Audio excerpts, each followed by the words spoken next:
Good morning to you, church. This is another day which God has prepared for us, and we are there to rejoice and be glad on this particular day. You are most welcome to our today's morning service, which we are going to share about the quality of the church life that changed the early church world. Would like to see the quality which the early church possessed that made them to change their world. And the first thing that I would like to discuss, the first quality, is that here was a church where leadership was shared. You know, leadership was shared in the early church. And in this church, especially the church of Antioch, you might expect to find a bishop in that church. You would certainly expect a dynamic minister and an assistant or two. But surprisingly, there were no bishops, there were no assistant bishops, and many other people within the pastoral team. But what they did instead, there were 5 men of different race, different color, and of different levels of education who formed the leadership of the early church.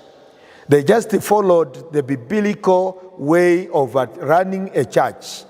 And the biblical way was, according to the book of Ephesians, chapter 4, and verse number 11, the gift that God had given to his own church.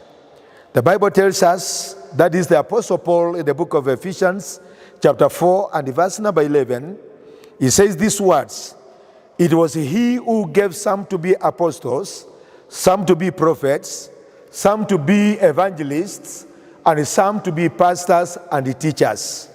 You'll find here we have 5 ministers, and all of these, they were involved in the early church. The 5 ministries, this was the ministry of the apostle, the ministry of the prophet, of evangelists, pastors, and the teacher of the word. So all of these 5-fold ministry, they were so much engaged in the running of the church. And therefore, I want us to see that where the leadership is shared, you'll find the church will be able to impact the world around ourselves. We need to continue recognizing a place of a pastor, a place of a prophet, a place of an apostle, and a place of an evangelist and teacher of the word, if we are going to transform the present world where we are seated today. You find also this leadership, they share the type of ministries. You find there were shared types of ministry. We read that the leadership comprised of the prophets and teachers. That means they recognize the gifting of a pastor, they recognize the gift of an apostle, they recognize the gift of an evangelist, and therefore they used all of these type of ministries to run the church, and therefore the church affected the world around ourselves. That means there was no any superstar, but all of them, they recognized the place of these different types of ministries that existed in their midst. And if the church today would like to impact and touch the world, we must also recognize the different types of ministries that we are possessing within the church of Jesus Christ. We should not just actually leave some few people to do the work of the ministry, but we need to involve all the giftings, all the talents, all the ministries that we have in our midst, so that God can be able to make use of those gifts. And therefore, church, I want to challenge you that you need to come out with the different giftings, with a different ministry, with the different things which God has given even to you and has given to me, so that we can be able to run the church of Jesus Christ and affect even the world outside there. The second quality that I'd like us to share, here was a church where worship was dynamic. Here was a church where worship was dynamic. The church at Antioch, Christians over there, they were worshipers. They were concentrating on the Lord, adoring the Lord. They were there and facing even the presence of God, and they invited the presence of God in their midst. They were serious that they had actually given themselves even to prayer and fasting. The first thing that we are seeing in their dynamic worship here is unity and variety of their exercise of the gifts, especially in the time of worship. Today, you tell people in the church to worship. You find when people are clapping and they are praising the name of the Lord, there are others who are just standing like an electricity post. This person is not moved. And I want just to encourage the church, when it comes for the time for us to worship God, we must know that He is sovereign God, is above all other kind of gods, and is above even our ranks, is above our status quo in the society. And because He is our creator, we need to give ourselves completely to the praise and worship. We need just to surrender before God. We need to forget about our status quo. We forget about our position in the society. We forget about our personalities, and then we give ourselves to God and we surrender ourselves to Him. Because each one of us were created and we are quite very much unique. And because we are unique, we need to know how to approach God with our uniqueness, with our personalities, and we need to have that freedom. And when we are doing that, we should encourage unity and the uniqueness that we are possessing. The unity, the intensity, the variety of worship should raise question in the minds of those who will be listening to us while we are worshiping God. Because even the Apostle Paul said that if we worship the Lord in the spirit and in the truth, people who will get us worshiping the way we are worshiping, they will actually be able to be convicted in our hearts, in their hearts, that actually God is in our midst. And therefore this church, it had the dynamic worship. It was not only about the unity and the variety, but also they were fasting and praying. They encouraged actually fasting amongst themselves. They also prayed amongst themselves. That's why the Bible tells us in the book of Acts of Apostles chapter 13 and verse number 1, it tells us about the church in Antioch. In the church at Antioch, there were prophets and teachers. Barnabas, Simon called Niger, Luciano of Cyrene, Manan, who had been brought up by Herod the Tetrarch, and Saul. Now, these are different ministers who were at the church in Antioch, and they were there worshiping the Lord.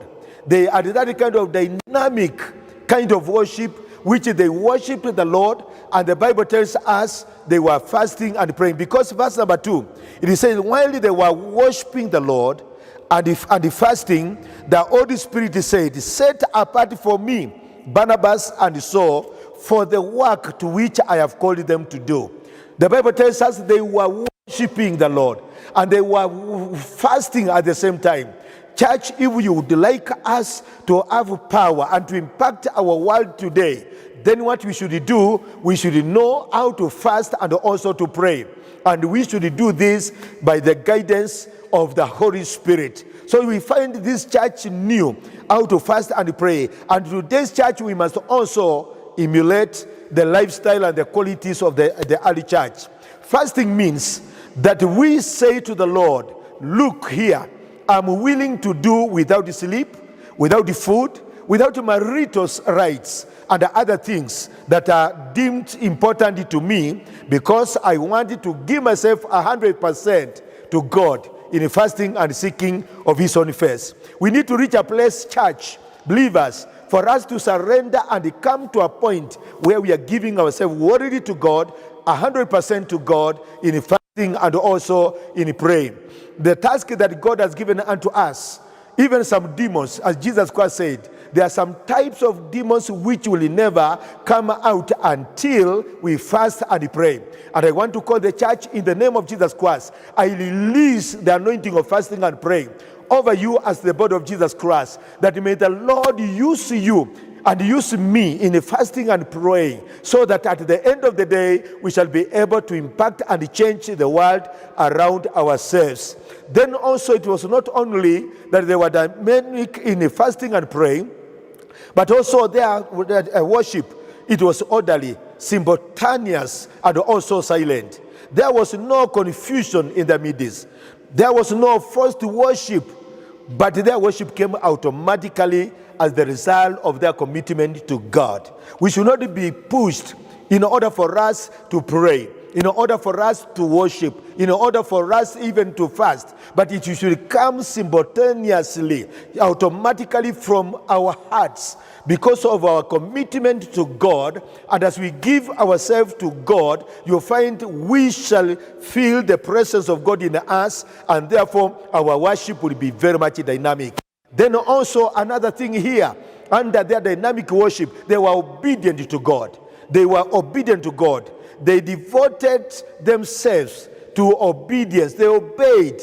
And once they were convinced that God wanted people like Saul and Barnabas to go to overseas mission, which actually they were prepared to go so that they can also be able to hear and obey the voice of God. Today, the problem of the church is that when God speaks to us, unfortunately, we usually reach a place and we don't want to obey what God is telling us. We reach a point and we don't want to follow what God is telling us to do. I want to call the church that obedience is a key for us to have a dynamic worship.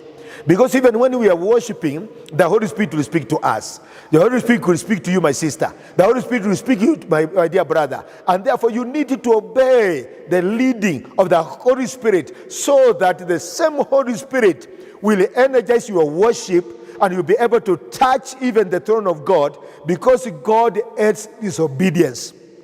When God speaks to us, we need to obey to what He says. And because they were obedient to the leading of the Holy Spirit, you'll find worship was quite very dynamic. I want us to know that obedience is part of a dynamic worship. And therefore, we cannot do without obedience. If God directs you to do something, you need to do that. If God directs you to fast, you need to fast. If God directs you, my dear brother, my dear sister, for you to pray, and it takes some times in a silent prayer where you are listening to the voice of God, you need to do that, because obedience is a key actually to the great worship. Now, another quality that made the early church for them to be so much actually dynamic, and they affected the world, that here was a church which looked beyond ourselves. Here was a church that looked beyond ourselves. The church at itself, it was a missionary station, and it was a young church which owed to its origin in informal missionaries endeavor, and therefore they gave themselves completely out for them to go and touch other people around themselves. And the Bible tells us in the book of Matthew 28 that this church obeyed the command of Jesus Christ. Matthew 28 and verse number 19 and verse number 20, the Bible tells us these words.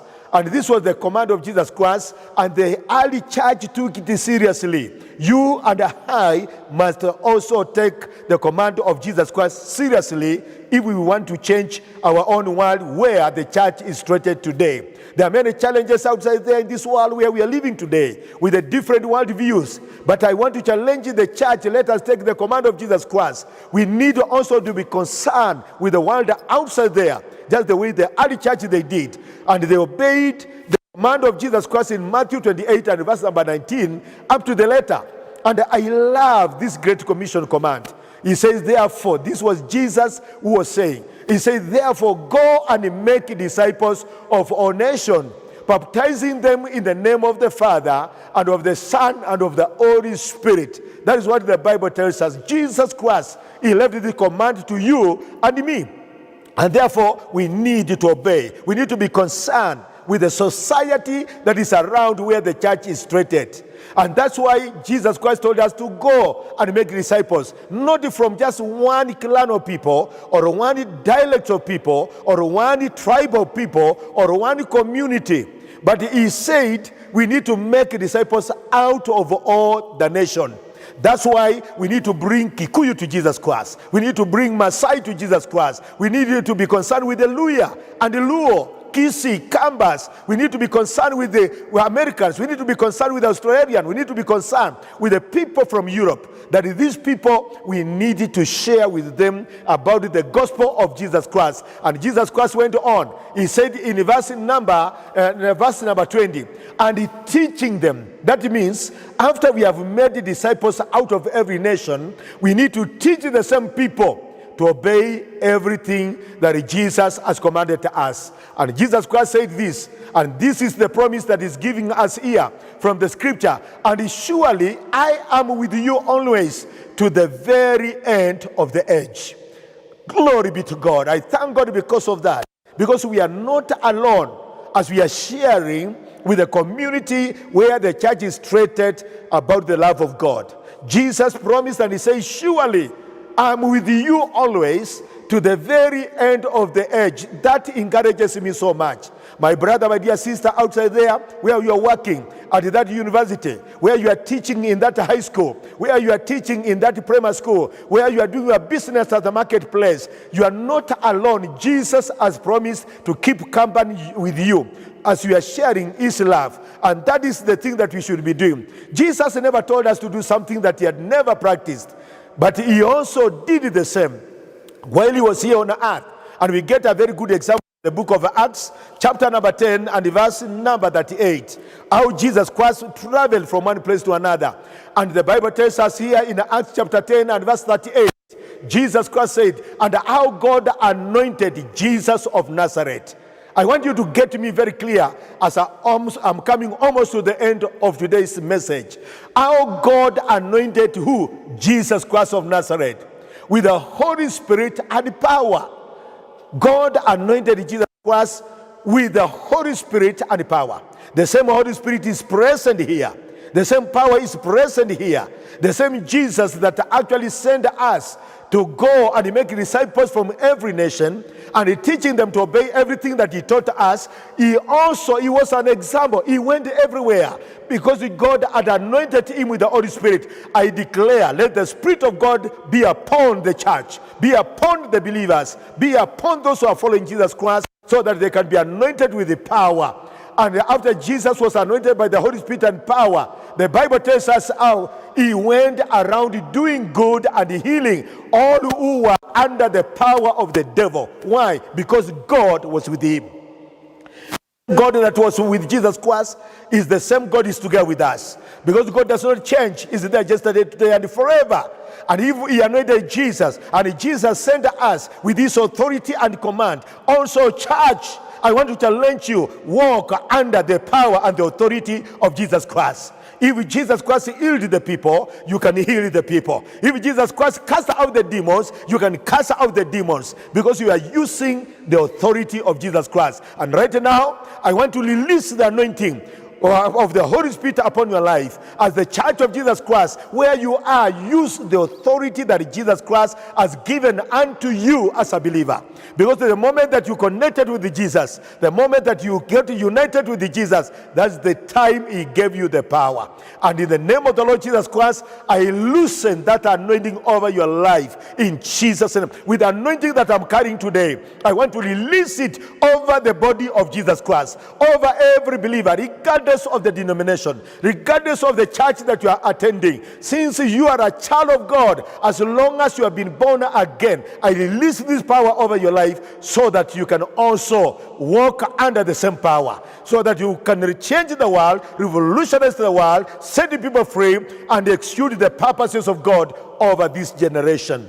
As I'm coming to the head, I feel I need to pray with you in the name of the Lord Jesus Christ, so that God will energize you from where you are watching me, even in this particular day. May God use you in this generation and the generations to come. I want to pray. Father, in the name of Jesus, I want to commit the word that you have laid upon my heart to share with the world, to share with the body of Jesus Christ, to share even with those who are not born again.